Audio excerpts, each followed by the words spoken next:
Episode की starting में हमें दिखाया जाता है जो जू होती है उसको दूसरी वाली जू ने बुरी तरीके से हरा दिया होता है और दोनों के दोनों वेब से बंधे हुए होते हैं। जब वो जू असली वाली जू अपनी पावर का इस्तेमाल करती है तो जो नकली जू होती है वो फूलों में कन्वर्ट होना स्टार्ट हो जाती है और वहां से गायब होना स्टार्ट होती है। जो असली जू होती है वो सरप्राइज होती है देखकर और वो ज्यादा भड़क जाती है और बोलती है भाग मत यहाँ से, मैं तुम्हें नहीं छोड़ूंगी।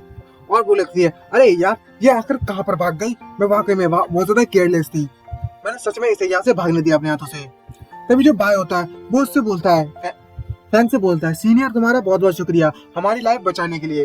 तभी वो बोलता है जो बायो क्लैन के जो डीमंस हैं, बायो क्लैंस के जो डीमंस हैं वो बहुत बुरे कामों के लिए जाने जाते हैं बाहर। अगर आपने हमारी मदद नहीं की गई होती तो मेरा जो ब्रदर है और जो मैं हूँ वो डेंजर में पड़ जाते।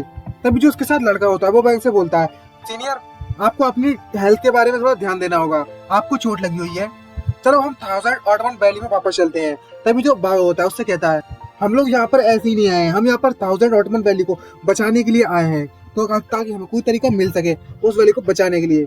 और भला हमें इतने अच्छे चांस को कैसे छोड़ सकते हैं, बस छोटी मोटी इंजरी के कारण हम इतना ज्यादा अच्छे मौके को नहीं छोड़ सकते और गिव अप नहीं कर सकते।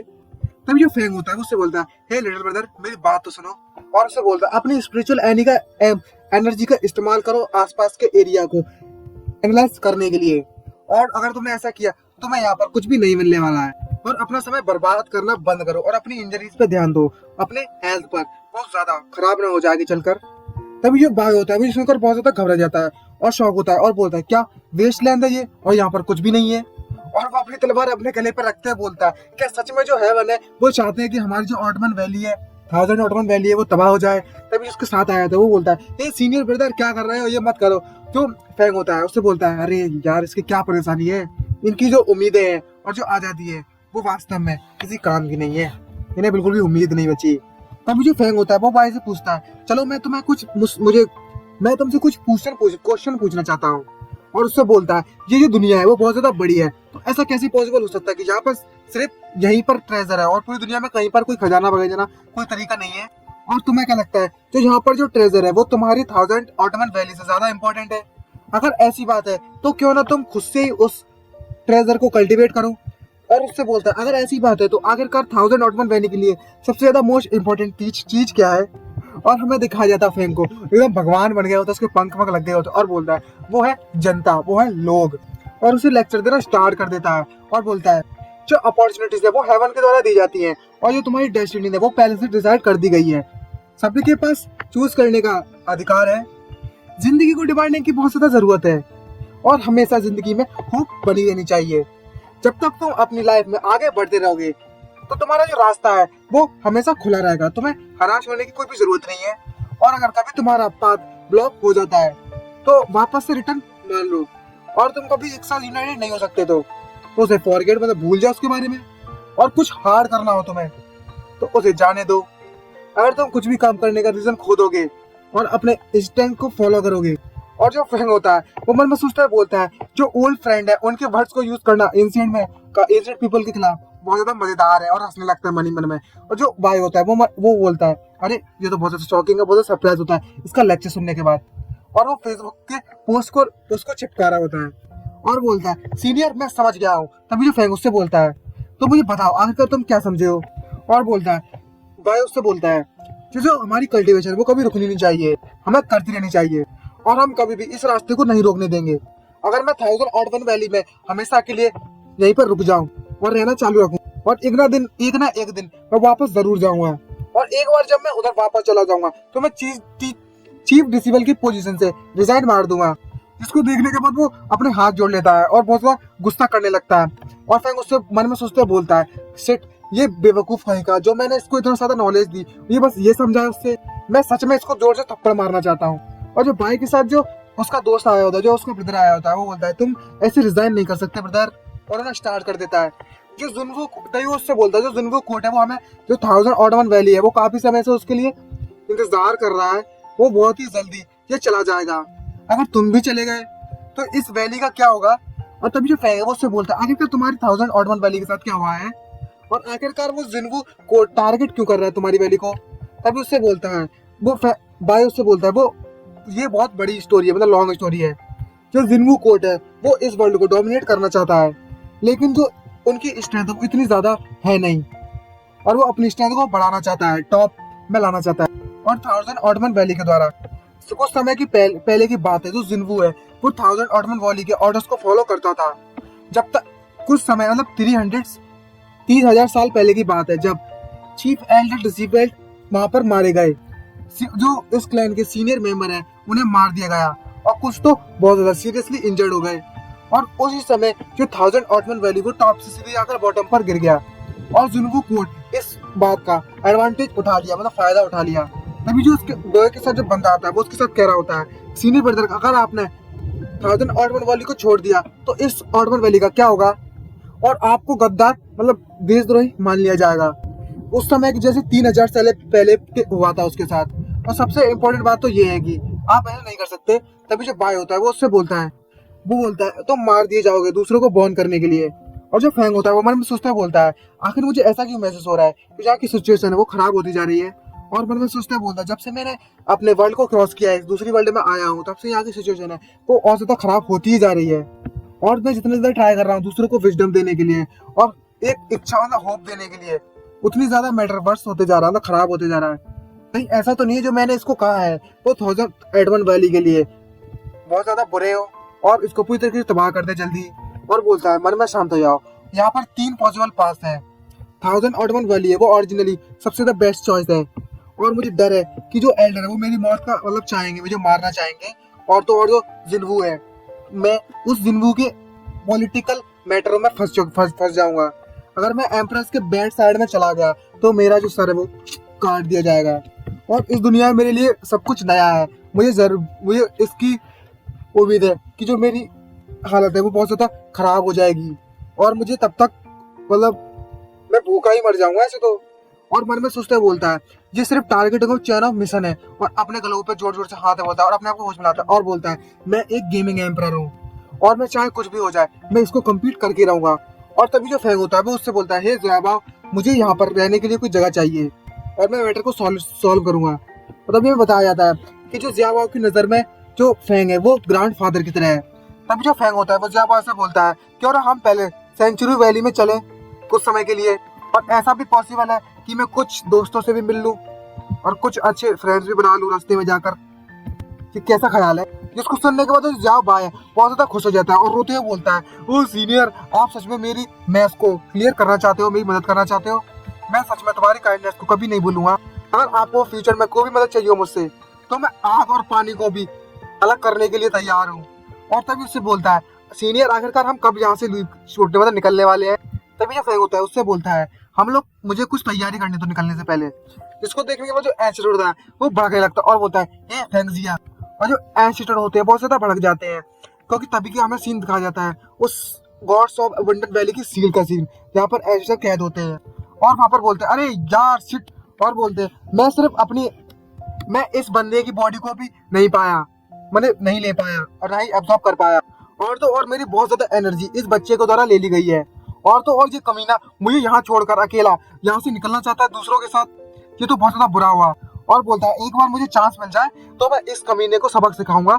और एक गुड़िया सा बना लेता है और उस पर सुई चुबाना स्टार्ट कर देता है और वहीं पर उदास बैठा होता है। तभी कोई उसके सामने आता है और सरप्राइज होता है आखिर कौन है यहाँ पर। तभी कोई आकर उससे बोलता है मैं डिसेंडेंट यान 3 लीव्स हॉल की, मैं रेस्पेक्ट मतलब हॉल मास्टर को, फाउंडिंग ऑफ हॉल मास्टर को रेस्पेक्टेडली सलाम ठोकते हैं। जिसे देखकर वो सरप्राइज होता है और बोलता है अच्छा तो ये वो है। कहा जाता है उसी यान को वो वहां से भाग गई होती है मार खाकर। तभी बोलती है ये जूनियर यान वो यू एंसेस्टर को सलाम ठोकती है। तभी जो सीनियर मतलब जो एंसेस्टर होता है वो बोलता है अच्छा तो तुम यान क्लैन की डिसेंडेंट हो। और तभी जो यान होती है वो उससे बोलती है मैं 41th जनरेशन की मेंबर हूँ यान क्लैन की। और तभी जो यान होती है वो उससे बोलती है जो हमारे एंसेस्टर का इंतजार कर रहे हैं हमारे क्लैन मेंबर्स, मतलब जिन्होंने जिस एंसेस्टर ने हमारे क्लैन को फाउंड किया था। तभी जो एंसेस्टर होता है उससे बोलता है ये कम से कम 3000 साल हो चुके हैं। और बोलता है ये बहुत ज्यादा अच्छा है कि यहाँ पर अभी भी ऐसे लोग हैं 3 लीव्स हॉल में। तभी जो यान होती है वो उससे बोलती है कम से कम 3000 साल पास हो चुके गुजर चुके हैं, क्या आप इस सिचुएशन का फायदा उठा सकते हैं? जो सीक्रेट रेल में वो ओपन हो चुकी है, इस समय आप मॉर्टल वर्ल्ड में इजीली जा सकते हैं मेरे साथ।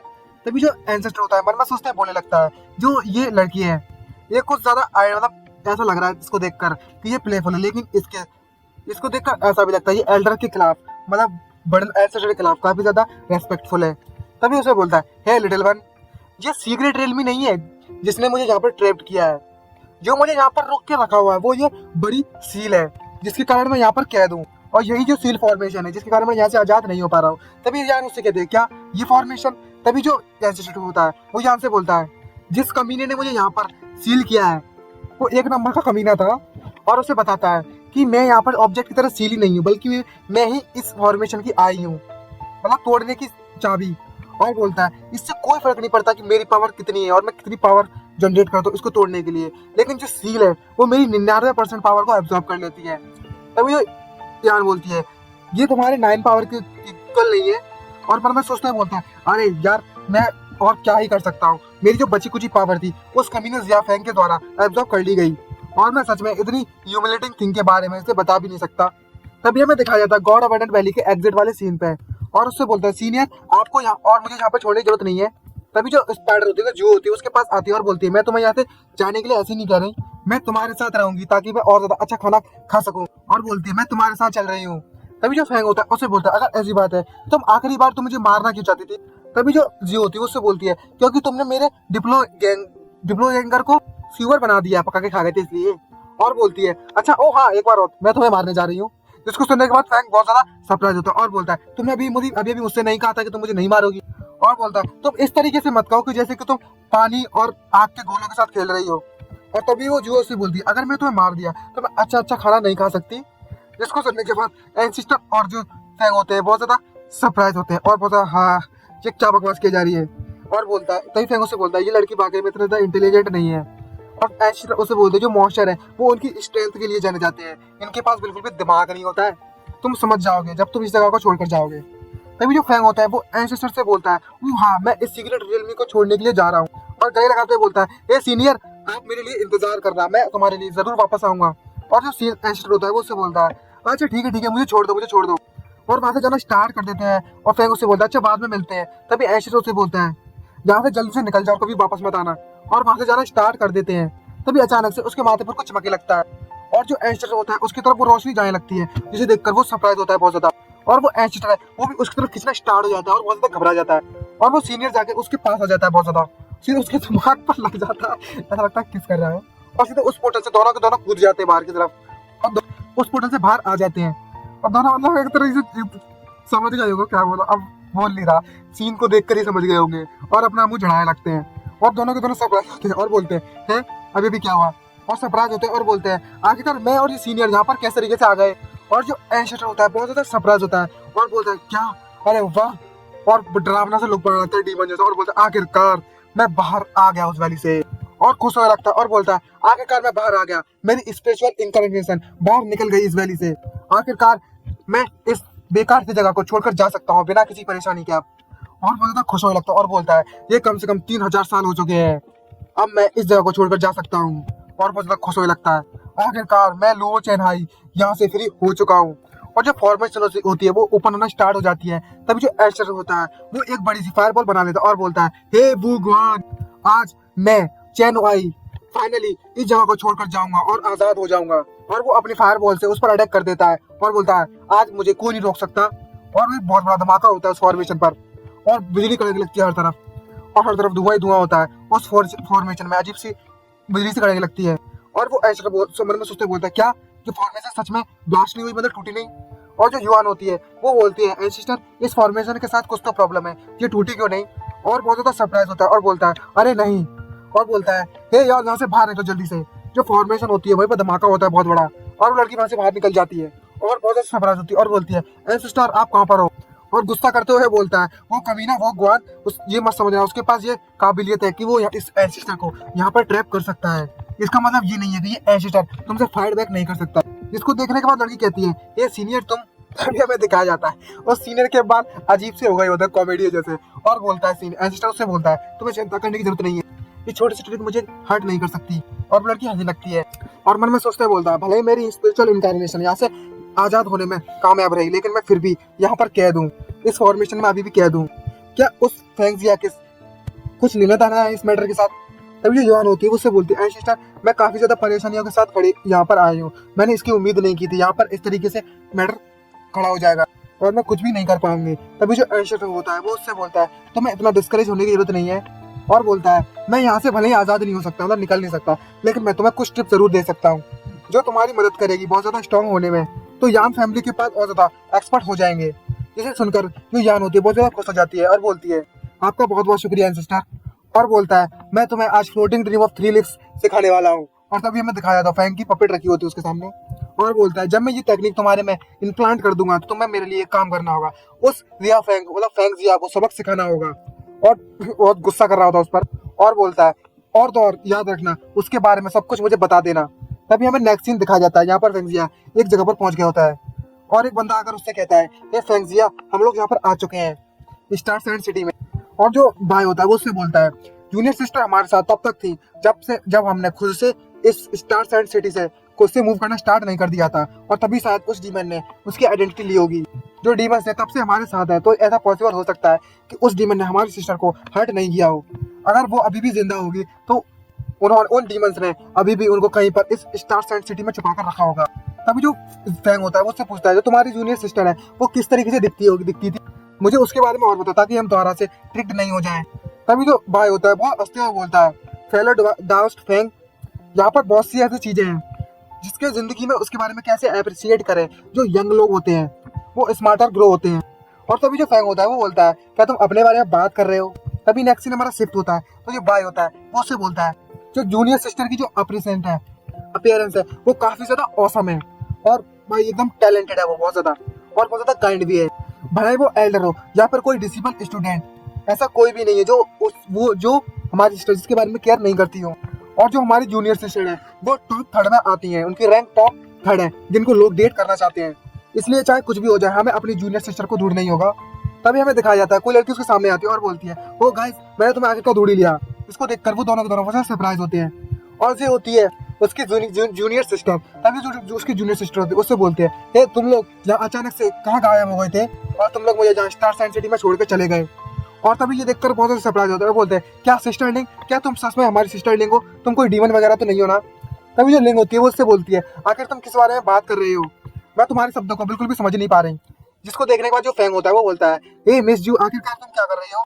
और जो एंसेस्टर की जो इनकारनेशन फॉर्म होती है वो अपने ऊपर हाथ रख लेता है, और जो होती है वो उसे बोलते हैं इसकी स्मेल बिल्कुल डीमन जैसी आ रही है। तभी वो उसकी तरफ देखने लगता है, फैंग उसकी अपनी मैजिकल आंखों से देखता है और बोलता है अच्छा ऐसी बात है चलो मुझे देखने दो उसकी तरफ।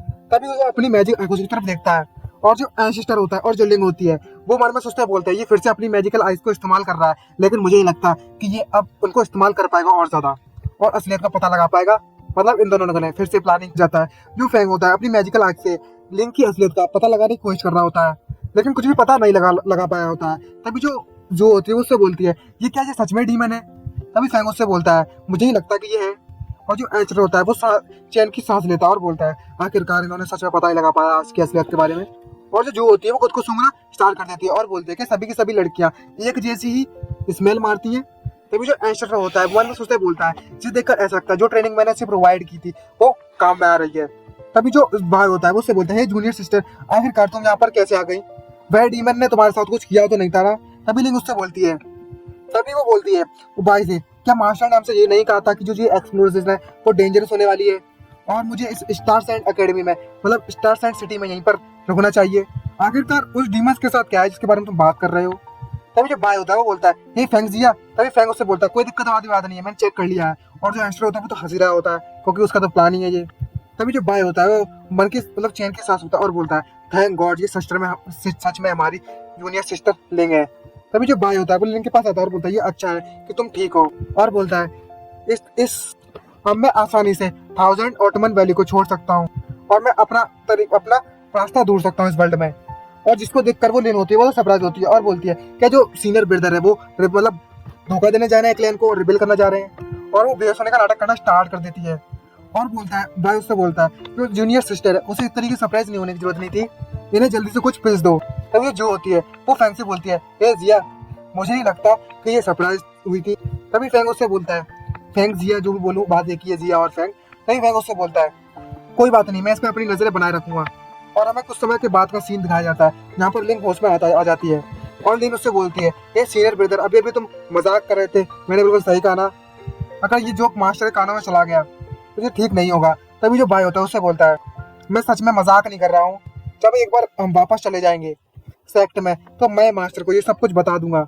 और भाई उससे बोलता है, खैर इस मैटर के बारे में और ज्यादा बात नहीं करते हैं, चलो मैं अपने दोस्तों के बारे में तुमसे बात करता हूँ, मतलब बताता हूँ, जिसे हम गॉड्स फॉरबिडन वैली में मिले थे। जो राइट में है उसका नाम फेंग जिया है और ये दाओ स्टिच के मास्टर हैं, और जो लेफ्ट में है उसका नाम जू योंग यान है, और तो जो मिस्टर फैंग के कंपेनियन है, साथी है। और जो मिडल में है मुझे लगता है जो उनका मिस्टर फैंग का पैट होगा, जिसको देखकर जो एसिस्टर है वो बहुत ज्यादा भड़क जाता है और बोलता है, क्या तुम मुझे हाथों से मरना चाहते हो? मेरा नाम चैन हाई है, चैन हाई, समझ गए ना? तभी जो लिन होती है वो फैंग से पूछती है, फैंग तुम्हारे पास कोई पार्टनर है क्या? जिसको सुनने के बाद जो बाई और उसका साथी होता है वो एकदम से बहुत ज्यादा खराब सा फेस बनाया लगता है, और इसको सुनकर जो फैंग होता है बहुत ज्यादा खुश होने लगता है और बोलता है, नहीं नहीं नहीं नहीं, मेरे पास कोई पार्टनर नहीं है। इसको सुनने के बाद जू होती है बहुत ज्यादा खुश हो जाती है और बोलती है कि मैं पार्टनर को खा सकती हूँ। जो लिन होती है वो उससे बोलती है, अच्छा ऐसी बात है तो ये तो बहुत ज्यादा अच्छी बात है। जिसको सुनने के बाद मन में सोचते हैं, फैंग बोलता है कि क्या सच में मेरे में इंटरेस्टेड है? और जिसको देख के जो चैन हाई है जो एशिस्टर है वो डीमन जैसे स्माइल मारता है और बोलता है, हाँ हाँ अब तो मेरे जाल में फंसने वाले हो ठरकी कहीं के फैंग जिया।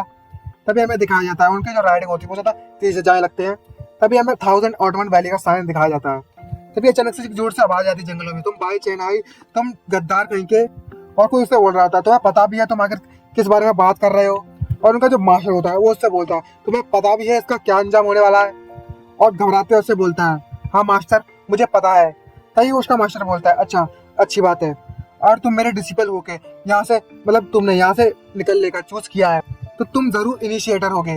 और फैंग की तरफ अपनी पावर के साथ बढ़ने लगता है, जिसको देखने के बाद जो फैंग है बहुत ज्यादा घबराने लगता है और बोलता है, आखिर क्या क्या गड़बड़ है इधर? इस दुनिया के जो लोग हैं वो सच में मोक्कू से बात करते हैं? और उसको गुस्सा करना स्टार्ट कर देता है और बोलता है, हे बच्चे तुमने मेरे डिसिपल को काफी अच्छा सिखाया है। और सीधा उसमें अटैक करना स्टार्ट कर देता है अपनी मैजिकल पावर से, और मैं अपने गैस के तरफ पर तुम्हारा स्वागत करता हूँ। वो डरावना सा फेस बनाने लगता है और उस पर अटैक करते हुए बोलता है, यह मेरी 1000 ऑटोमन वैली की सीक्रेट टेक्निक, अब तुम इससे बच नहीं पाओगे। और तो उस फैंग पर अटैक कर देता है और फैंग घबराने लगता है और बोलता है, ओ इसने तो मिस कर दिया सब कुछ, और एक भी अटैक उसको नहीं लगता है। इसको देखकर बहुत ज्यादा सरप्राइज होता है और बोलता है, मास्टर मिस कर रहा है। जिसको देखना मास्टर बहुत ज्यादा कंफ्यूज होता है और मास्टर बहुत ज्यादा घबराने लगता है और बोलता है, आखिरकार ये सब चल क्या रहा है? आखिरकार ये फैंग जिया गया कहाँ पर? तभी जो भाई होता है वो उससे बोलता है, हे सीनियर फैंग हिलना बंद करो। हे मास्टर तुम अपने ग्लासेस को मतलब अपने सन ग्लासेस को पहनना भूल गए, अपने चश्मा पहनना भूल गए हो। और जो फैंग होता है बहुत ज्यादा कंफ्यूज होता है और बोलता है, आगे यहाँ पर चल क्या रहा है? ये क्या बात किया जा रहा है? और बोलता है, मुझे सच में ग्लासेस की जरूरत नहीं है। और जो 6th एल्डर होते हैं वो बाहर साइड से बढ़िया कलेदा खाते हुए देख रहे होते हैं और बड़ा गुस्से में बोलता है, मैं एक मास्टर हूँ और मैंने स्वॉर्डमैनशिप को मास्टर कर लिया है, मेरा दिल ही मेरी आंखें हैं और इस छोटे सी चीज की जरूरत नहीं है। और वो फैंग पर अटैक करने की जगह पर अपने ही एल्डर पर, मतलब अपने ही 6th एल्डर पर अटैक कर देता है। वो आराम से बैठा खा रहा था और देखता तो है नहीं, उस पर अटैक कर देता है। जिसको देखकर भाई बोलता है, हे मास्टर अपना अटैक करना बंद करो, आपने अभी अभी 6th एल्डर को हिट किया है। जो सीनियर फैंग है वो वहाँ पर नहीं है। तभी जो जू होती है बोलती है कि यह सच में अंधा है।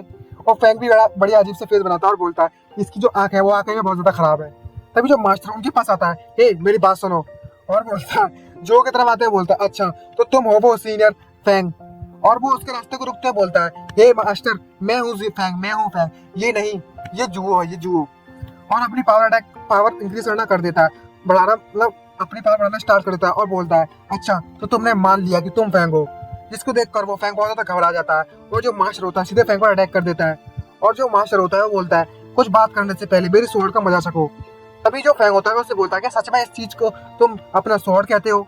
जिसको देखकर जो जू बहुत ज्यादा सरप्राइज होती है। तभी हमें दिखाया जाता है मास्टर उसके पीछे आ गया होता है, बड़ा डरावना सा लुक दिख रहा होता है। और जो फैंग होता है मन में सोचते बोलता है, आखिरकार से चैंग हाई कहाँ पर चला गए? एंसेस्टर चैंग हाई, क्या उन्होंने अभी अभी उसको हिट किया या फिर नहीं? तभी हमें नेक्स्ट सीन में दिखाया जाता है फैंग की और उनकी मास्टर की फाइट चल रही होती है और दोनों के दोनों वहां से फैंग स्टार्ट करता है भागना। तभी हमें दिखाई देता है जो चैंग हाई होता है वो लिन को डांट रहा होता है और बोलता है, तुम बिल्कुल यूजलेस हो, तुमने अभी अभी फैंग जिया को सिड्यूस करने की कोशिश की लेकिन इसकी आइडेंटिटी का पता नहीं लगा पाया अभी तक। तभी जो लिन होती है वो उससे बोलती है, मैं इसमें मदद नहीं कर सकती। और बोलती है, वो जो लड़का है वो सब कुछ उस स्पाइडर के साथ शेयर करता है ना कि मेरे के साथ। तभी जो चैंग हाई होता है वो उससे बोलता है, अच्छा ये सब कुछ छोड़ो, उस चीज के बारे में क्या जिसके बारे में जिसको चीज को तुम ढूंढ रही थी? तभी जो लिन होती है वो अजीब सी चीज निकालती है और बोलती है सिस्टर मैंने इस चीज को ढूंढ लिया है, जबकि आप इसको देखना चाहते थे। जैसा जैसा आपने मुझसे कहा था वैसे वैसे मैंने किया और चीज मेरे को मिल गई। तभी उसमें से एक बड़ी सी रिंग निकलती है, जिसको देखकर जो चेंगाई होते हैं बहुत ज्यादा खुश होने लगता है। ये वो रिंग है जो सोल हाइजिंग रिंग के नाम से जानी जाती है। तभी हमें कंगन माउंटेन के बीच का सीन दिखाया जाता है, जहाँ पर धमाके हो रहे होते हैं। मास्टर और फैंग की फाइट चल रही होती है और दोनों इतना फाइट कर रहे होते हैं, बढ़िया मजे ले रहा होता है। फैंग भी बढ़िया अपनी प्रैक्टिस कर रहा होता है मास्टर के साथ। और तभी हमें नेक्स्ट सीन में दिखाया जाता है जो मास्टर है बहुत ज्यादा खुश होने लगता है और बोलता है जो मास्टर फैंग है वो वाकई में बहुत ज्यादा पावरफुल है और बहुत ज्यादा अच्छे भी। तुम सच में मेरी लाइटनिंग से बिल्कुल भी नहीं डरते। तभी जो फैंग होता है उससे बोलता है वाकई में तुम बहुत ज्यादा काइंड हो। तभी फैंग उससे बोलता है ये इसलिए है कि जो मास्टर लेन है वो बहुत ज्यादा ओपनिंग्स खुली छोड़ रहे थे, इसलिए मुझे कोई दिक्कत नहीं थी बचने में। जिसको सुनने के बाद वो बहुत ज्यादा सरप्राइज होता है। और जो फैंग होता है वो ली से मास्टर ली से बोलता है कुछ समय पहले की बात है, तुम अभी अभी ऐसा प्रिटेंड कर रहे थे कि तुम्हारी आगे बहुत ज्यादा खराब है और तुम मुझे यहाँ पर लीड करके ले आए, मतलब रास्ता बदल दिया ताकि तुम मुझसे अकेले में बात कर सको। इससे साबित होता है कि तुम मुझसे कुछ अकेले में बात करना चाहते थे। अब जबकि हम यहाँ पर आ गए हैं तो हम बात कर सकते हैं। जो मास्टर लिन होते हैं वो फैंग को अलग जगह पर लेकर आ गए होते हैं और फैंग की बात सुनकर मास्टर लिन बोलते हैं हाँ तुमने बिल्कुल सच कहा। और बोलता है मुझे नहीं पता कि तुम ये सब क्यों कर रहे हो, लेकिन मुझे तुम्हारा बहुत बहुत शुक्रिया। फिर उस बात को छोड़ो, लेकिन ये भी बात सही है कि आपने मेरे प्रिंसिपल मेरे स्टूडेंट की जान बचाई है बाई की। अगर उस समय पर आप वहाँ पर नहीं होते तो वो मारा जाता। तभी जो फैंग होता है मन में सोचता है बोलता है ओह ये तो बहुत ज्यादा अच्छी बात है किसी ने इसको नहीं बताया कि जो बाई को जो चोटें लगी थी वो मेरे कारण लगी थी। और जो मास्टर ली होते हैं वो उससे बोलते हैं मैं आपको सच बताऊं फैंग, तो मैं ये चाहता हूँ कि उस बच्चे को आप इस क्लैन से बाहर लेकर चले जाएं। जिसको देखकर बहुत ज्यादा सरप्राइज होता है और मन में सोचता है बोलता है आखिर यहाँ पर क्या चल रहा है। तभी जो मास्टर ली होते हैं वो उससे बोलते हैं मैंने उसे बहुत ज्यादा हिंट्स दी थी, लेकिन वो ऐसा प्रिटेंड करा जैसे कि उसे कुछ पता ही नहीं है और मेरी हिंट को कभी नोटिस ही नहीं किया। और बोलते हैं उसके टैलेंट के साथ उसे बेटर क्लैन मिल जाएगा और उसे बेटर ट्रेनिंग मिलेगी। और तभी जो फैंग होता है वो उससे पूछता है मास्टर ली से आखिरकार ये इस 1000 ऑटमन वैली में कैसे ज्वाइन हुआ। तभी जो मास्टर होते हैं वो उससे बोलते हैं ये बहुत ज्यादा सिंपल है। और बताता है कि जब मैं भूखा था, मतलब एक समय की बात है जब मैं माउंटेन में घूमने के लिए गया था तो ये बच्चा वहाँ पर भूखा तड़प रहा था, इसलिए मैंने उसे कुछ खाने के लिए दे दिया और तब से ये मुझे फॉलो कर रहा है और इसने अपनी पूरी की पूरी जिंदगी 1000 ऑटमन वैली को देने के लिए बोल दिया है। ये सबसे ज्यादा बेस्ट है, ये मेरे लिए अच्छा होगा कि वो वापस ना आए। हमारी जो यंगर जनरेशन है वो इसके लिए बहुत ज्यादा स्ट्रगल कर रही है, वो अभी भी इम्प्रूव नहीं हुए हैं और ऐसा भी पॉसिबल है कि वो कभी भी इम्प्रूव ना हो, वो सिर्फ यहाँ पर रहकर अपने टैलेंट को बर्बाद करेगा। तभी जो फैंग होता है वो मास्टर ली से कहता है मास्टर ली आपको इतना ज्यादा डिस्करेज नहीं होना चाहिए, आपको अपने आप पर भरोसा रखना चाहिए। आखिरकार जो फ्यूचर है उसको कोई प्रिडिक्ट नहीं कर सकता। और उसकी तरफ मुड़ते हुए मास्टर ली बोलते हैं और उसके पास आते हुए बताता है आखिरकार किसको सबसे ज्यादा फायदा होगा जब 1000 ऑटमन वैली एक ही रात में पूरी तरीके से टॉप से आखिरी पर आकर गिर जाए और फिर अचानक से वो कैसे इस 1000 ऑटमन वैली को बढ़ने देंगे। और फैंग भी समझ जाता है जुआबू स्टेट। और तभी जो मास्टर ली होते हैं वो फैंग से बोलते हैं धीरे बोलो, यहाँ पर जासूस हैं जो हमारी बात को सुन रहे हैं। तो फैंग मन में सोचता है बोलता है क्या यहाँ पर जासूस है, और बहुत ज्यादा सरप्राइज होता है। तभी जो फैंग होता है वो उससे बोलता है मास्टर ली आखिरकार जो जोनवू स्टेट के लोग हैं उन्होंने क्या उनसे स्किल का इस्तेमाल किया। और बताता है मेरे पास तरीका है तुम्हें पता लगाने का और बताने का कि किस तरीके कहाँ पर स्पाइस छुपे हुए हैं। और दोनों के दोनों खुश होने लगते हैं, अजीब से चेहरा बनाने लगते हैं। और मास्टर डी उसे बोलते हैं अच्छा तो तुम 1000 ऑटमन वैली के मडी एरिया में जाना चाहते हो। और वो हंसते हुए बोलता है फैंग 1000 ऑटमन वैली और फैंग का स्पेशल रिलेशनशिप है। और हंसते हुए बोलता है मास्टर डी सच में एग्री हो गए। और मन में सोचते बोलता है अब मैं यहाँ पर रुकूंगा और 1000 ऑटमन वैली के स्टूडेंट के साथ कम्पीट करूंगा। और हंसते मन में ही बोलने लगता है शायद ऐसा ही पॉसिबल है कि मुझे कुछ एट्रीब्यूट लाइट भी मिल जाए। तभी जो मास्टर डी होते हैं वो फैंग से बोलते हैं मैं तुम्हें एडवाइस देता हूँ कि जितनी जल्दी हो सके इस 1000 ऑटमन वैली को छोड़कर चले जाओ, यहाँ पर और परेशानियां खड़ी करना बंद करो, इनोसेंट जिंदगी चली जाएंगी इस 1000 ऑटमन वैली में। तभी जो फैंग है वो उनसे चिल्लाते हुए बोलता है मेरे पास सच में प्लान है। तभी जो मास्टर डी है अपनी तलवार निकालता है और बोलता है जो वर्ड्स हैं वो प्रूव नहीं करते हैं कुछ भी। और उससे बोलते हैं चलो मेरी स्वॉर्ड को पता लगाने को तुम्हारे पास सच में स्किल्स है या नहीं है। और सीधा उस पर अटैक करना स्टार्ट कर देते हैं और फैंग उसके अटैक को डॉज कर देता है और बहुत ज्यादा घबराया और बोलता है कितनी ज्यादा पावरफुल स्ट्रेंथ है इसकी, और कहीं और जाकर गिरता है। और फैंग भी अपने जोश में आ जाता है और सीधा उस पर अटैक करता है फुल पावर के साथ। उसकी इतनी पावर होती है कि जो मास्टर ली के हाथ की जो तलवार होती है वो उनके हाथों से छूट जाती है और सीधे दूर आकर गिरती है, जिसको देखकर मास्टर ली बहुत सरप्राइज होते हैं और उनको बहुत ज्यादा चोट लगी हुई होती है। और फैंग उससे बोलता है हे मास्टर ली, आखिरकार अब आप मेरे बारे में क्या सोचते हैं? और बहुत ज्यादा घबरा जाता है और उसके कांपने लगता है हाथ और बोलता है कितनी टेराफाइंग स्ट्रेंथ है इसके बच्चे की। और मास्टर डी बोलते हैं जो चेंगाई ने मतलब बाई चेंगाई ने मुझसे बोला वो वाकई है, बहुत ज्यादा सच है। तुम्हारी स्किल के साथ ये प्रूव होता है कि तुम डाउ स्टेज एनिमी पर हो। और बोलता है लेकिन मैं तुम्हें पहले एक बात बताना चाहता हूँ, 1001 वैली के साथ जो करंट सिचुएशन है अभी, ये विश्वास करना थोड़ा मुश्किल है कि सडनली कोई आ जाए और मदद करे हमारी इस तरीके से। और बोलता है अगर तुम सच में मेरे मदद करना चाहते हो तो अपने प्लान के बारे में मुझे बताओ। और कुछ अजीब चीजें खड़ी होना स्टार्ट हो जाती हैं और कुछ मिरर से जनरेट होने लगते हैं और जो मास्टर डी होते हैं वो फैंग से बोलते हैं कि डिवाइन स्वॉर्ड तुम्हारे असली इंटेंशन तुम्हारे प्लान के बारे में मुझे बताने में मदद करेंगे। तभी जो फैंग है मन में सोचते हैं बोलता है घबराते हो, मैं सच में सेंचुरी वैली की मदद करना चाहता हूँ लेकिन मैं अपने एट्रीब्यूट्स पावर के बारे में रिवील नहीं कर सकता। और तभी जो फैंग है वो अपनी पावर का इस्तेमाल करता है प्रीमेबल की और लोटस जनरेट हो जाता है और बहुत ज्यादा एनर्जी जनरेट होना स्टार्ट हो जाती है। और जो उसका जो मिरर होता है जिससे जिससे जो मास्टर डी होता है उसका सच्चाई का पता लगाने के लिए वो पूरी तरीके से तबाह हो जाते हैं और हमें दिखा जाता है फैंग को, जिसको देखकर मास्टर डी बहुत ज्यादा सरप्राइज होते हैं। और मास्टर डी कहता है क्या ये क्या है, कितनी ज्यादा ग्रेट स्ट्रेंथ है, और उनके मुंह से खून निकलना स्टार्ट हो जाता है और बोल में सोचते बोलते हैं इसने मेरे मैजिकल स्वॉर्ड को ऐसे ही तोड़ दिया। तभी जो फैंग होता है वो बोलता है ओह ये रहा मेरा लाइट एट्रीब्यूट, अच्छा तो ये ऐसी बात है। और मन में सोचते बोलते हैं अच्छा तो ये है वो super natural power big word sword art, और वो उसको अपने अंदर एब्जॉर्ब करना स्टार्ट कर देता है। और ये वही टेक्निक है स्वॉर्ड हार्ट, एक बार इसको कल्टीवेट कर लो तो वो तुम्हारी पर्सनैलिटी को चेंज करना स्टार्ट कर देता है। और तभी जो फैंग है वो स्माइल मारते हुए बोलता है मतलब मास्टर फैंग अगर आप सच में फाइट करना खत्म हो गया हो आपका तो क्या हम आगे की बात करें, अब ये मेरा टर्न है। और वो अजीब सा स्माइल मारने लगता है और उसकी आंख देखकर जो मास्टर ली होते हैं बहुत ज्यादा सरप्राइज होते हैं और बोलते हैं क्या इसकी आंख ये कैसे पॉसिबल हो सकता है। और तभी हमें दिखाया जाता है वो मास्टर ली का अटैक ही फैंग वापस उसी पर अटैक कर देता है। और जो फैंग होता है वो मास्टर ली से बोलता है आपको इतना ज्यादा सरप्राइज होने की जरूरत नहीं है, ये है रियल स्वॉर्ड हार्ट टेक्निक। तभी हमें दिखाया जाता है कोर्टयार्ड एल्डर ली का। और मन में सोचते भाई बोल रहा होता है आखिरकार वे अभी तक वापस क्यों नहीं आए। और मन में सोचते बोलता है हे भगवान जो मास्टर फैंग है सीनियर फैंग है वो थोड़ी मर्सी दिखाए हमारे मास्टर ली पर। तभी जो उसके पास आती है और बोलती है मैं बहुत ज्यादा भूखी हूँ, यहाँ पर कैंटीन कहाँ पर है।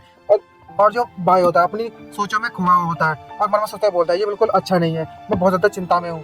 और पिछले जो चिल्ला रहे होते हैं मैं भूखी हूँ भूखी हूँ भूखी हूँ भूखी हूँ। और जो भाई होता है मन में सोचता है बोलता है मुझे सच में जाकर चेक करना चाहिए। और वहां से जाना स्टार्ट कर देता है और जियो को इग्नोर मार लेता है और जियो बहुत ज्यादा गुस्सा हो रही होती है पीछे। तभी एक बंदा उस पर हंसते हुए बोलता है ये वही बाई चेंगाई नहीं है जो जिसने मिशन के साथ गड़बड़ी की थी। तभी सिक्स सेल्टर के ये ही नाम से आ जाता है और वो बोलता है इसके पास अभी भी इतनी हिम्मत है कि आसपास वैसे ही फिर रहा है दूसरों से मिल रहा है। और जो भाई होता है उससे बोलता है मेरे रास्ते से हट जाओ, मुझसे तुम जैसे लोगों से बात करने का टाइम नहीं है मेरे पास। तभी जो बंदा होता है यही वो उससे बोलता है सर नेम भाई तुम अभी बहुत ज्यादा एरोगेंट हो। और उससे बोलता है ये काफी ज्यादा समय हो चुका है, जो स्वेंडलर है मुझे डर है वो अभी तक मारा जा चुका होगा। और बहुत ज्यादा गुस्सा आ जाता है और स्वेटर करना स्टार्ट कर देता है सीनियर फैंग कोई स्वेंडलर नहीं है। तभी वहां पर बहुत ज्यादा लोग आ जाते हैं और बोलने लगते हैं सीनियर ब्रदर भाई और सीनियर ब्रदर ये यहाँ पर फाइट कर रहे हैं। हेड एल्डर और सिक्स एल्डर बिल्कुल पानी और आग की तरह है और पीछे चीज को चिल्ला रही होती है मुझे खाना चाहिए मुझे खाना चाहिए, मुझे भूख लगी है, कैंटीन कहाँ पर है मुझे बता दो। तभी जो बाय वो यही होता है वो बाय से बोलता है बाय तुम इतने ज्यादा सरप्राइज होने की जरूरत नहीं है, तुम मुझे नहीं आना सकते। जब तुम ट्रेजर को खोजने के लिए यहाँ से निकल गए थे तब मेरी स्ट्रेंथ बहुत ज्यादा बढ़ गई, क्या तुम इस स्पिरिचुअल व्हील को नहीं देख सकते मेरी जो पावर है आप एलिमेंट्री रियल मी पर है। और बोलता है ये आज मैं तुम जैसे कचड़े को यहाँ से साफ कर दूंगा और इस जगह को क्लीन करूंगा। और तभी हमें दिखाया जाता है कोई उसके मुंह एक जोरदार लात मारता है। तभी जो जुओ होती है हमें जुओ को दिखाया जाता है वो ये को पीटना स्टार्ट कर देती है और बोलती है आखिरकार यहाँ पर कोई भी मेरी बात को क्यों नहीं सुन रहा। और बहुत ज्यादा भड़क जाती है और अपनी पावर का इस्तेमाल करती है और बोलती है सम्मन कोई मुझे यहाँ पर बताओ आखिरकार कैंटीन कहाँ पर है। और उनको बहुत ज्यादा पिटने लगती है और सभी लोग बहुत ज्यादा डर जाते हैं और बोलते हैं क्या 8 स्पिरिचुअल व्हील 1001 वाली के कैंगलैंड माउंटेन के सीन पर, जहाँ पर फैंग कहता है मास्टर ली आप क्या ठीक है। और उनसे बोलता है मैं बस अपनी न्यू स्किल ट्राई करना चाहता था और मेरे पास ये खेलने के लिए मतलब समय नहीं था। ये देखकर जो मास्टर ली होते हैं बहुत सरप्राइज होते हैं और बोलते हैं क्या तुम क्या कह रहे हो कि तुम्हारे पास खेलने के लिए समय नहीं था। और कहते हैं मास्टर फैंग क्या अभी अभी आपने जो स्वॉर्ड आर्ट टेक्निक अभी सीखी है जस्ट, क्या मैं आपसे ये पूछ सकता हूँ कि ये स्वॉर्ड आर्ट टेक्निक को आप कब से प्रैक्टिस कर रहे हैं। तो ये स्माइल मारते हुए कहता है उसकी तारीफ है कि मैंने अभी अभी सीखी है, मैंने कभी भी इसकी प्रैक्टिस नहीं की। जिसको देखकर वो घबरा जाते हैं और बोलते हैं क्या बकवास किया जा रहा है, इसने स्वॉर्ड आर्ट टेक्निक का भी प्रैक्टिस नहीं की लेकिन ये अभी भी इसे यूज कर सकता है। और मैं ही सिर्फ अकेला इस जनरेशन का बचा हूँ जो स्वॉर्ड आर्ट टेक्निक को समझ सकता है। क्या ये? और ये घबराने लगते हैं उसके बारे में सोचते हुए, और सीधे जाके फैंग को पकड़ लेता है और बोलता है, मैंने ये सुना है कि यहाँ पर कुछ ऐसे भी लोग हैं जिनको स्पिरिचुअल बॉडी के नाम से कहा जाता है और वो सिर्फ एक झलक देखते ही किसी भी टेक्निक को सीख सकते हैं। क्या तुम भी उन्हीं में से हो जिनके पास साइकिक पावर्स है मिस्टर फैंग? तभी जो फैंग होता है उससे कहता है, मैं तेरा ज्यादा अच्छा भी नहीं हूँ, मैं सब कुछ नहीं सीख सकता। और मन में तो सिर्फ सोचता कहता है, बड़े इस्तेमाल मारते। मैंने तो इसके बिल्कुल सोची भी नहीं थी कि इस वर्ल्ड में इस तरह की कोई लेजेंड भी है जो मेरे एट्रीब्यूट है वो इसको एक्सप्लेन कर सकते हैं। और फैंग मास्टर ली से बोलता है, लेकिन मास्टर ली, जो मेरी एबिलिटी के साथ मैं 1000 एडमंड वैल्यू को बचा सकता हूँ और उसकी मदद कर सकता हूँ। इसको देखकर जब मास्टर डी होते हैं इमोशनल हो जाते हैं और आंसू निकलने लगता है और मन में सोचते हुए बोलते हैं, मैं इससे इतनी देर से फाइट कर रहा हूँ और इस पर गुस्सा दिखा रहा हूँ, लेकिन ये अभी तक गुस्सा नहीं हुआ और इससे कोई सीरियसली फाइट नहीं करना चाहते। और इन्हें चोट लगने से भी कोई डर नहीं है। और ये सोच रहे होंगे कि मुझे ये चोट ना पहुंचाना है। इस तरीके के पर्सन पर तो भरोसा करना ही चाहिए। और मास्टर ली फैंग से कहते हैं, आपका बहुत बहुत शुक्रिया। तुमने अभी कहा था कि आप मेरी स्पाई के मतलब जासूसों को पकड़ने में मदद करोगे इस 1000 ऑटमन वैली में। आखिर आप ये कैसे करने वाले हो? और वो बोलता है, मेरी एबिलिटी के साथ आपके स्टूडेंट के साथ मैं कम्पीट करूंगा और कोई बाहर की एबिलिटी यूज करता है तो हमें पता चल जाएगा वो जासूस है। सिंपल है ना? इसको सुनने के बाद वो एकदम से घबरा जाता है और शॉक हो जाता है और बोलता है, ब्रिलियंट, एकदम ब्रिलियंट। बताओ, इतना सा आइडिया इसके दिमाग में नहीं आया बुढ़ा हो के। और जिसे देखकर वो खुश हो जाता है और हाथ मिला के कहता है, आपका बहुत बहुत शुक्रिया, मैं आपके साथ कोऑपरेट करूंगा। फैंग उससे कहता है, आपको चिंता करने की जरूरत नहीं है, मैं संभाल लूंगा सब कुछ। तभी नेक्स्ट सीन में दिखाया जाता है, हवा चल रही होती है, गाड़ी खड़ा हुआ होता है 1000 ऑटमन वैली के एल्डर्स के कोर्टयार्ड में और कहता है, मैं काफी मतलब मेरे साथ ऐसा कभी नहीं हुआ जब मैं इतने समय के लिए बाहर गया हूँ। और हमें दिखाया जाता है जुओ ने सभी की बेड बचा रखी हुई होती है, सभी स्टूडेंट की, और सीधा जाकर जुओ यहीं पे मुंह पे लात रख देती है जोर से, उसकी बेड वहीं पर बच जाती है और उसे मार मार कर पूछ रही होती है, हार मान लो हार मान लो। तो बड़ी जल्दी हार मान ले, मुझे जल्दी से कैंटीन ले जाओ, नहीं तो मैं तुम्हें मारना बंद नहीं करूंगी। और जो ये होता है, जो एल्डर ये होता है, वो बस कप परा होता है और बोलता है, इसके बारे में तुम कभी सोचना भी नहीं। जिसको देखकर जो फेंका भड़क जाता है और उसे कहता है, तुम कमीने कहीं के, मैंने अभी तक इस जुओ के पैरों का मसाज के मजे भी नहीं ले पाए और तुमने पहले ले लिए और मैंने उसके पैरों को छू नहीं पाया उसको, और तुम मजे उठा रहे हो अकेले के। तुम कमीने कहीं के, जहाँ निकल यहाँ से, और उठाकर फेंक देता है। तभी हमें दिखाया जाता है एक एट्रीब्यूट उसके ऊपर से टपकता है और बोलता है, ओ ये भी वर्क किया। और वो कहता है, ये क्या है, एम्ब्रॉयडरी? और मन में सोचता कहता है, जो लोग हैं अपने एट्रीब्यूट को इतनी आसानी से नहीं छोड़ते, मतलब देते, लेकिन ये से तो बस वैसे ही छोड़ दिया। और ये सिर्फ एम्ब्रॉयडरी है। जिसे देखकर वो भड़क जाता है और फैंग पर चिल्लाना स्टार्ट करता है और बोलता है, तुम स्विंडलर कहीं के, तुम बड़े एरोगेंट हो, इतने ज्यादा एरोगेंट मत बनो, ये 1000 ऑटमन वैली है, तुम मुझे गुस्सा दिला रहे हो। तभी फैंग उससे कहता है, अच्छा तुम मुझे पीटना चाहते हो? बाकी स्टूडेंट में क्या लगते हैं, सीनियर ब्रदर ये बिल्कुल सही है, ये 1000 ऑटमन वैली के साथ ठीक नहीं कर रहे हैं, ये बहुत ज्यादा एरोगेंट है। आखिर इन्हें लेसन कौन सिखाना चाहता है? तभी एक बंदा आ रहा होता है और बोलता है, एवरीवन मुझे अलाउ करो, मैं इस स्मोक से खाता हूँ। तभी फैंग कहता है, आखिर तुम कौन हो? और तभी वो अपना इंट्रोड्यूस देता है, मैं 5th एल्डर का स्टूडेंट हूँ, मेरा नाम मो है और मैं तुम्हें चैलेंज करने के लिए आया हूँ। लाइफ एंड डेथ के मैच के बारे में बात मत करो, क्या तुम मुझसे फाइट करोगे? तभी जो पीछे बंदा होता है उसकी मार पड़ी होती है, वो उससे कहता है फैंग से, तुम ज्यादा मत सोचो, तुम हमारे सीनियर ब्रदर मो के सामने हार मान लो और सरेंडर कर दो। जो हमारे सीनियर ब्रदर मो है वो मार्शल आर्टिस्ट की फैमिली में जन्म लिया है और इनके पास कई ज्यादा ट्रेजर है। अगर ये यहाँ पर फाइट करे तो ये सभी के सभी स्टूडेंट मिलकर भी फाइट करेंगे तो वो हरा नहीं सकते मास्टर मो को। इसे देखकर जो फैंग होता है बहुत ज्यादा कंफ्यूज लगता है और बोलता है, क्या मार्शल आर्ट्स फैमिली ट्रेजर, क्या बकवास किए जा रहे हो? जिसको देखकर बहुत ज्यादा खुश होने लगता है और उसके मुंह से लार टपकना स्टार्ट हो जाती है और पैसा समझने लगता है और कहता है, अच्छा ऐसी बात है तो चलो चलते हैं, फाइट करते हैं। और फिर मैं सोचता है, बोलता है, ये बहुत ज्यादा अच्छा होने वाला है मेरे लिए, और वो उसके चैलेंज को एक्सेप्ट कर लेता है। और जो मो होता है वो भी कहता है, अच्छा ठीक है चलो फाइट में स्टार्ट करते हैं। सीधा फैंग उस पर अटैक करना स्टार्ट कर देता है सबसे पहले और बोलता है, मैं आ रहा हूँ तुम्हारे पास। इसको देखकर जो भाई होता है वो कहता है, सीनियर ब्रदर मो मतलब जूनियर ब्रदर मो, थोड़ा सावधान रहिए, अपने ट्रेजर को इस्तेमाल कीजिए। तभी जो मो होता है वो कहता है, इस गाय के पास मतलब इस बंदे के पास कोई भी मतलब कोई भी अच्छा ट्रेजर नहीं है। इसको देख करता ऐसा लगता है गरीब एकदम नंबर का, और हार्ट ब्रदर का इस्तेमाल करता है। ये बस एक स्विंडलर है, जो ब्रदर भाई है वो बहुत ज्यादा ही केयर कर रहा है इसके बारे में। और पर मैं सोचते हैं ऐसा लगता है और बोलता है, मैं हार्ट ब्रदर का इस्तेमाल करने वाला हूँ। ये इसके लिए काफी होगा और इसे इजिली मैं हंस सकता हूँ। और तो और मेरे पास आना तुम्हारे लिए बहुत ज्यादा मुश्किल होने वाला है ठाकुर। और उसका इस्तेमाल कर देता है अपने ट्रेजर का और पर्चे फेंक देता है। और जो फेंक होता है उन पर्चों को देख रहा था और सोच रहा है आखिर ये क्या फेंक रहा है मेरे पास। और एक जोरदार धमाका होता है वहां पर। और जो पीछे स्टूडेंट होते हैं बहुत ज्यादा खुश रखते हैं और बोलते हैं लॉन्ग लिव ब्रदर मो। इन्होंने तो बस एक ही मुंह में उस स्वंडलर को हरा दिया। तभी सामने से आवाज आती है मुझे माफ कर देना, जिसे देखकर जो वहां वो होता है बहुत ज्यादा सरप्राइज होता है। और हमें दिखाया जाता है जो फैंग है उस धुएं में से निकलता है बड़े जोश में और सीधे जाकर उसके मिरर में एक जोरदार पंच मारता है, जिसके कारण बहुत ज्यादा बिजली जनरेट होना स्टार्ट हो जाती है। और जो मुंह होता है वो पीछे धकेलना स्टार्ट हो जाता है और घुमाने लगता है कि चल क्या रहा है। और बोलता है ये तो इम्पॉसिबल है, आखिर ये कैसे हो सकता है। और जो फैंग का अटैक होता है उसके कारण उसके मुंह से खून निकलना स्टार्ट हो जाता है। और जो फैंग होता है उससे बोलता है मुझे माफ कर देना, तुम डिसअपॉइंट हुए इतने ज्यादा कि तुम एक ही मुंह में मुझसे हार गए। और वो अपने एट्रीब्यूट का इस्तेमाल करता है जिसका नाम होता है नाइन ड्रैगन हार्ट फ्रैगमेंट और the spirit of the hidden dragon. उसे 2 एट्रीब्यूट मिल जाते हैं उसके द्वारा। और इनको देखकर कहता है इनका जो नेम है वो रॉयल फैमिली से रिलेटेड लग रहा है। क्या मैंने सच में किसी जवान रॉयल फैमिली के साथ पंगा ले लिया है और उन्हें निपटा दिया है।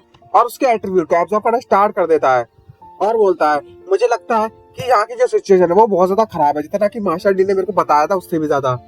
आखिर 1000 ऑटमन वैली में जू फैमिली को क्या चाहिए। तभी हमें दिखा जाता है एक और बंदा आ जाता है और बोलता है तुम दोनों यहाँ पर क्या बकवास किए जा रहे हो फिर से। और हमें दिखाया जाता है मास्टर ली आ गए होते हैं और वो बोल रहे होते हैं जल्दी जल्दी अपने अपने जगह पर जाओ, यहाँ पर मजाक उड़ाना बंद करो हमारे गेस्ट के सामने।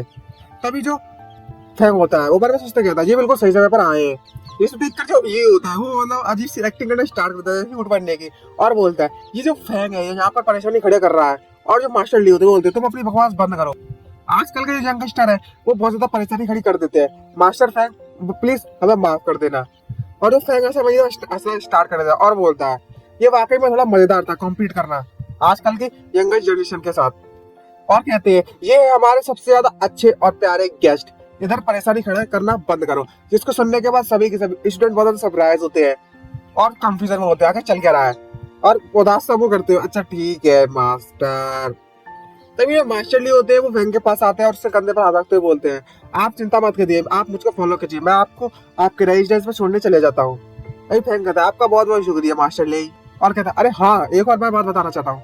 और बोलता है अगर किसी भी स्टूडेंट को मुझसे परेशानी है तो वो मेरे पास आ सकता है और जो रीजन होगा तुम्हारा मेरे पास आने का उससे पता चलेगा आखिर किस तरह की फाइट करना चाहते हो। इसको देखकर जो दोनों की मार पड़ी हुई होती है वो कहते हैं उसको गुस्सा करने लगते हैं। तो ये होता है उसको गुस्सा करने लगता है, जो मुंह होता है वो कहता है माँ ब्रदर ये शांत हो जाइए, ये बंदा बहुत ज्यादा परेशानी खड़ी करने वाला है, मुझे थोड़ी सी तैयारी करनी पड़ेगी। और हमें दिखाया जाता है कोई एक कमरे में बोल रहा होता है nine dragon hot fragment spirit of hidden dragon. ये यूनिक एबिलिटी है जुआनवू कोड की। और जो मास्टर डी होते हैं वो बोलते हैं फैंग से मैंने तो इसके बारे में कभी सोचा भी नहीं था कि वह लड़का मो यूशो इस सब में होगा। एक कमरे में से आवाज आ रही होती है ओह कितना गर्म है और कितना कंफर्टेबल। तभी हमें दिखाया जाता है फैंग को और वो बोल रहा होता है मैंने ऐसा काफी लंबे समय से महसूस नहीं किया है। और बढ़िया नहा होता है, मजे ले रहा होता है बात के और बोल रहा होता है जो ली है वो थोड़ा केयरलेस है लेकिन वो अभी भी बात के लिए प्रिपरेशन कर रहा है और नहाना जिंदगी का सबसे बड़ा मजा है।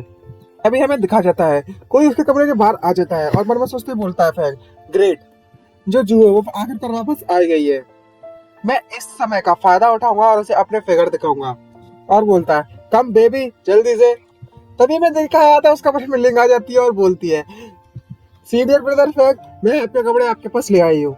इसको देखने के बाद जो फैंग है बहुत ज्यादा घबरा जाता है और उसकी सांस अटक जाती है और बोलता है हे तुम यहाँ पर क्या कर रही हो।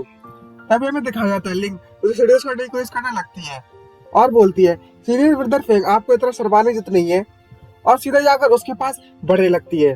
तभी हमें दिखाया जाता है पानी में कोई कूद जाता है और हमें दिखाया जाता है लिंग होती है ना लिंग वो पानी में कूद जाती है फैंग के साथ। और उससे कूदने के बाद उसे सीरियस करते हुए बोलती है मैंने उसके सपने भी देखे थे कि मैं सीनियर ब्रदर के फैंग के पास इतना ज्यादा पास आ पाऊंगी और मैं ये चांस आखिरकार मिल ही गया। और हमें दिखाया जाता है जो फैंग है बहुत ज्यादा घबराने लगता है इसको देखकर और जो फैंग होता है वो कांपने लगता है, उसका चेहरा लाल पड़ने लगता है और वो लिंग से बोलता है इतना ज्यादा क्लोज एक लड़की और लड़के को नहीं होना चाहिए, ये बिल्कुल भी ठीक नहीं है। ये मिस लिंग आपके लिए ये अच्छा होगा कि आप यहाँ से चली जाएं। तभी जो लिंग होती है मन में सोचते बोलती है उसको देखने के बाद इसको देखकर ऐसा लगता है ये इनएक्सपीरियंस वर्जिन है इसके साथ जो डील करना बहुत ज्यादा आसान होने वाला है। तभी जो लिंग होती है वो उससे कहती है अरे नहीं मैं नहीं जाना चाहती, और बोलती है ब्रदर फ्रैंक मैं आपसे कुछ कहना चाहती हूँ। इसको देखकर जो फ्रैंक घबराने लगता है और बोलता है यहाँ पर क्या चल रहा है, कहीं ये मुझसे कन्फेस तो नहीं करने वाली। तभी हमें दिखाया जाता है जो जो होती है वो दरवाजा खोलती है और बोलती है मैं वापस आ गई। जिसको देखने के बाद जो फ्रैंक की हालत होती है ना वो नेक्स्ट लेवल होती है और वो बहुत ज्यादा घबराने लगता है। जिसको देखकर वो जो होती है वो कंफ्यूज होती है और वो उसे बनाने की कोशिश करने लगता है और बोलता है अरे जुगो नहीं नहीं ये सब कुछ नहीं है, तुम गलत समझ रही हो, जो सिर्फ फलाना ढमकाना पता लगता है। और पर मैं सोचते बोलता मेरी जो प्योर इमेज है वो पूरी तरीके से टूट गई और वहीं पर उदास हो जाता है। और जो होती है वो उससे बोलती है फैंग से हे फैंग मैं बहुत ज्यादा भूखी हूँ, तुम मुझे बता सकती हो आखिरकार वो लिम क्रैब क्रैब कहाँ पर मिलेगा मेरे को, मैं भूख से बहुत ज्यादा तड़प रही हूँ। जिसको देखकर दोनों के दोनों बहुत ज्यादा कंफ्यूज हो जाते हैं लिम और फैंग और बोलते हैं क्या लिम क्रैब। और जो फैंग होता है मन में सोचते बोलता है, और जो फैंग होता है मन में सोचते बोलता है किसी तरीके से मुझे ये सीन ऐसा लगता है कि इसे बिल्कुल भी समझ नहीं आ रहा है और ये इतनी ज्यादा स्मार्ट नहीं है जो। तभी हमें दिखाया जाता है जो एंसेस्टर होता है वो उसके पास आ जाता है और बोलता है वो अपनी लात टपकाते उसे बोलता है मैंने अभी अभी सुना लिम क्रैब, कहाँ पर है लिम क्रैब, मुझे भी चाहिए वो लिम क्रैब। जिसको देखकर जो फैंग है बहुत ज्यादा खुश हो जाता है और बोलता है ए सीनियर आप कहाँ पर चले गए थे, मैंने आपको कहाँ नहीं ढूंढा। इसको मुझे तो ऐसा लगा था कि जो ले ये उसके द्वारा आपको बाहर फेंक दिया गया है। तभी जो सीनियर ब्रदर होता है वो फैंग से कहता है मैं बस थोड़ा भूखा था इसलिए मैं बाहर कुछ खाने के लिए गया था, कुछ ढूंढने के लिए कि मुझे कुछ खाने के लिए मिल जाए, आप जल्दी से किसी को भेजो और लिम क्रैब मंगाओ खाने के लिए मेरे। तभी हमें दिखाया जाता है जो लिंग होती है वो बाहर निकलने लगती है और वो उससे बोलती है लेकिन अभी तुम इस वक्त क्रैब नहीं खा सकते।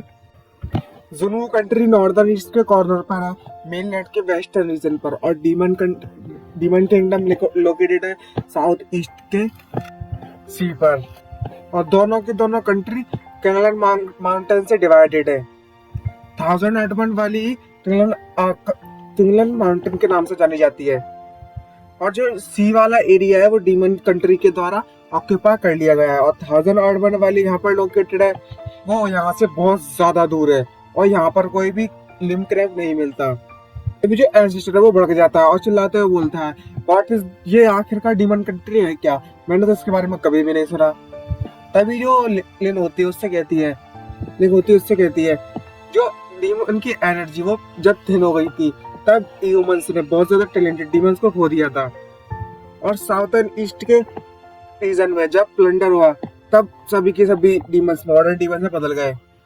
तभी जो एंसेस्टर होते हैं वो गुस्सा कर रहे होते हैं और उससे बोलते हैं मैंने ये कभी भी नहीं सोचा था कि 3000 साल बाद भी वो डीमंस आकर इंसानों पर कब्जा कर लेंगे। और तो और जो स्पिरिचुअल क्यू है वो बहुत थिन हो गई है और कोई भी गॉड नहीं बन सकता और इस एंसेस्टर की बॉडी को बचाने के लिए। तभी जो फैंग होता है वो एंसेस्टर से कहता है एंसेस्टर आपको इतनी जल्दी गिव अप करने की जरूरत नहीं है और ये दुनिया बहुत ज्यादा अलग है तो आपको गिव अप करने की कोई भी जरूरत नहीं पड़ेगी। तभी जो लिंग होती है वो फैंग से कहती है सीनियर ब्रदर फैंग आप इस रिंग को पहन लीजिए, ये वही मैजिकल रिंग है जो इन लोगों ने निकाली थी। जो एंसेस्टर होता है मन में सोचते बोलता है ये सोल कीपिंग रिंग है, ये सोल को निकाल सकती है और तो और नरिश कर सकती है।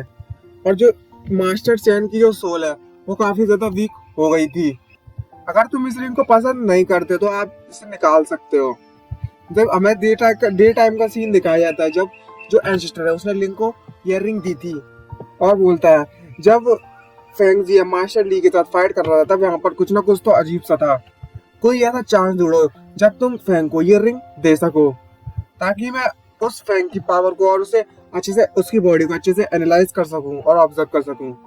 तभी जो एंसेस्टर होते हैं वो लिंग से पूछते हैं वैसे एक बात बताओ जिस गर्ल के रूप में तुम ट्रांसफर हुई हो वो ओरिजिनल गर्ल कहाँ पर है, कहीं तुमने उसे निपटा तो नहीं दिया। तभी जो लिंग होती है वो कहती है सीनियर से सीनियर जो बायो क्लन है वो कॉमनर से वर्शिप नहीं किया जाता, हमने तुम्हारे इंस्ट्रक्शन को फॉलो किया है तो हमने किसी को भी नहीं मारा और तो और कोई भी इविल काम नहीं किया। और जो लिंग है वो एग्जिस्ट ही नहीं करती और मैं ही लिंग हूँ। जिसे सुनकर वो बहुत खुश हो जाता है और बोलता है ओ मैं अच्छा ऐसी बात है, बहुत वंडरफुल, बहुत अच्छी। और मन में सोचते कहते हैं और ओरिजिनल सडक्शन प्लान एक्टिवेट हो चुका है। तभी हमें दिखाया जाता है जो जू होती है वो उल्टी लटक रही होती है क्योंकि वो स्पाइडर होती है अपने जाली पर, और जो फैंग होता है वो अपनी किताब पर किस चीज की पढ़ रहा होता है, तभी पीछे से कोई आवाज आता है, हे फैंग क्या तुम थोड़ी देर के लिए बाहर आ सकते हो। तभी जो फैंग है वो उस रिंग को देख रहा होता है, बड़ी प्यारी लग रही होती है उसे, और वो बोलता है सीने सीने जरा इस रिंग को तो देखो, ये काफी ज्यादा एक्सपेंसिव दिख रही है, क्या मुझे सच में इस रिंग को इसी तरीके से एक्सेप्ट करने लेना चाहिए। और जो सीनियर होते हैं वो उससे चढ़ाते हो कहते हैं, फिर अगर ऐसी बात है तो इस रिंग को वापस क्यों नहीं कर देते उसी को, तुम इस तरीके से क्यों नहीं सोचते, तुम्हें ऐसा नहीं लगता क्या। और वो मन में सोचते हुए बोल रहा होता है, जब उसने मुझे रिंग दी थी वो तब यहाँ से भाग गई थी, उस टाइम पे मैं बस पजामा पहना हुआ था, ये बहुत ज्यादा बुरा हुआ अगर लोग मुझे इस तरीके से देख लेंगे तो। तभी जो अपना मैजिक टोना टोटका चालू कर देते हैं और बोलता है अगर तुम्हें ये रिंग नहीं चाहिए तो फिर मैं, तभी एक आवाज आती है उसमें, सोल कीपिंग रिंग के साथ मैं अच्छा रेस्ट ले सकता हूँ। और जो फैंग होता है वो घबराते है, बोलता है सीनियर आपको मुझसे परमिशन नहीं लेनी चाहिए थी एक बार जब आपको इस रिंग में जाना था। तभी यहाँ वही से सीन दिखाया जाता है, वापस से रिपीट होता है, पता नहीं क्यों यहाँ पर वही जुओ लटकी हुई होती है, जुओ स्पाइडर। तभी कोई फैंग से कहता है जरा बाहर तो आना, और जब जुओ होती है वो लगता है सो रही होती है। तभी जो फैंग उसके पास आता है और कुछ करने लगता है और उसके कानों में ईयरप्लेन लगा देता है जिससे उसे डिस्टर्ब नहीं होती और शांति से हो जाती है। और मन में सोचते निकलता है बाहर और बोलता है मुझे पता है कि मेरी रेपुटेशन बहुत ज्यादा खराब हो गई थी, लेकिन आखिरकार कौन मेरे पास मुझे सुबह सुबह देखने के लिए आया है। और फैंग उसको देखकर बोलता ओह ये तो वाकई में बहुत ज्यादा बड़ा है, और घबरा जाता है और उससे बोलता है आखिरकार तुम कौन हो। और इसका नाम फैंग योंग होता है और बोलता है सीनियर ब्रदर मैं फैंग योंग हूँ और मैं आपको चैलेंज करने के लिए आया हूँ, मुझे उम्मीद है कि आप मेरे चैनल को एक्सेप्ट करेंगे। तभी जो फैंग है उसको देखकर कहता है ये गाय उन दो नमूनों से बहुत ज्यादा ताकतवर लगता है, और दोनों के दोनों ही किसी भी सेम लेवल पर नहीं थे, अगर मैं इससे लड़ता हूँ तो ये कुछ ना कुछ तो अच्छा टपकाएगा ही। और वो एक्सेप्ट कर लेता है उसके चैलेंज को। तभी हमें दिखाया जाता है डुअल रिंग में जब फाइट के लिए वो रेडी होते हैं और उससे फैंग दूसरा वाला फैंग उससे परमिशन मांगता है कि आपसे फाइट करने के लिए रेडी हूँ। तभी हमें एक कमरे का सीन दिखाया जाता है, वहां पर अजीब सी ब्लैक सी एनर्जी निकल रही होती है और उसमें से कोई की आवाज आती है डरावनी सी, मैच को चालू किया जाए। जिसे देखकर वो फैंग बहुत ज्यादा घबरा जाता है और बोलता है आखिरकार इस फ्लोर में गड़बड़ क्या है। ये देखकर दूसरे वाला फैंग खुश होने लगता है और अभी जैसी आवाज आना स्टार्ट हो जाती है और उसमें से कोई आवाज निकालता है, बोलता है क्या सच में तो मुझे शो करना चाहते हो अपनी फालतू की चीजें। तभी जो लोग होते हैं वो बोल रहे होते हैं ये फैंग सरनेम वाला बंदा वाकई में सीनियर फैंग योंग के साथ फाइट करना चाहता है, मैंने सच में नहीं देखा ये कभी, लेकिन वाकई में ये असली मर्द है जो फाइट कर रहा है। ये देखकर फैंग घबराने लगता है और बोलता है कुछ तो गड़बड़ है, ये सिंपल और ऑनेस्ट दिखने वाला ये फैंग क्या इसने मुझे ट्रिक किया है। तभी वहां पर आलोचना स्टार्ट हो जाती है। तभी उससे वो बंदा कहता है ये फैंग क्या तुम ये जानते हो या नहीं जानते इस बारे में, ये कोई ऐसी जगह नहीं है यहाँ पर तुम किसी को ऐसे छोड़ सकते हो, ये अरीना लाइफ और डेथ का है।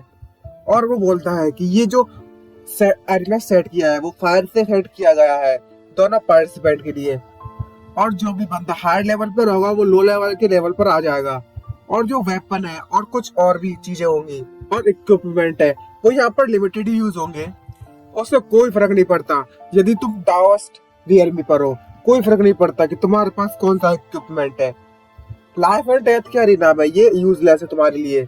और वो बहुत ज्यादा खुश होने लगता है। डायरेक्ट बैटल में मेरी 6th एलिमेंट्री स्टेज रियलमी पर मेरे को विश्वास है कि मैं तुम्हारे खिलाफ इजिली जीत सकता हूँ। ये देखकर फैंग हंसने लगता है और जोरों जोरों से हंसने लगता है, ये देखकर दूसरा फैंग घबराने लगता है आखिर क्यों हंस रहा। और वो बोलता है क्या तुम ये नहीं समझे आखिरकार ये फेयर बैटल का मतलब क्या है, वहां तो अभी भी इतने ज्यादा एरोगेंट क्यों हो। और वो कहता है तुम्हें चिंता करने की जरूरत नहीं है, मुझे पता है कि ये इसका मतलब क्या है, चलो बकवास करना बंद करते हैं और स्टार्ट करते हैं। और इसी के साथ हमारा एपिसोड खत्म होता है। अगर वीडियो अच्छी लगी हो तो चैनल को सब्सक्राइब करना मत भूलिएगा एंड वीडियो को लाइक जरूर कर दीजिएगा। अच्छा तो गाइस मिलते हैं नेक्स्ट वीडियो में, आज के लिए इतना ही, बाय बाय।